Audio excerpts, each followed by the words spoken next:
Kryeministri italian Matteo Renzi ka bërë të ditur gjatë seancës së Parlamentit Evropian prioritetet e ardhshme të qeverisë italiane gjatë presidencës së Bashkimit Evropian.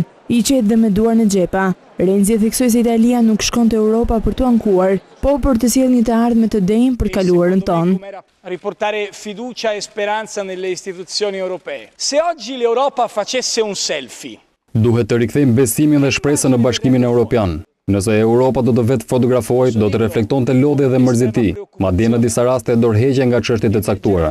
Sfida e vërtetë që kemi përballë është të rigjejmë shpirtin e Europës. Fjalët kyçe gjatë 6 mujorit ton duhet të jenë guxim dhe krenari. Gjatë fjalës së tij, kryeministri italian përgëzoi eurodeputetët italianë të cilët u përzgjodhen pas një konkurrimi shumë të ashpër. Ai u bëri thirrje që të punojnë për të rikthyer besimin në institucione dhe në politikë. Noi siamo stati i primi a dire che vogliamo rispettare le regole e non chiediamo di cambiare le regole. Ne ishim të parët që thamë se duhet të respektojmë rregullat dhe jo të ndryshojmë ato. Italia beson në institucionet europiane. Është shumë e thellë plaga që ka lënë pas kriza, e ardhmja ka nevojë për ne. Europa do të jetë sërish në avangardë.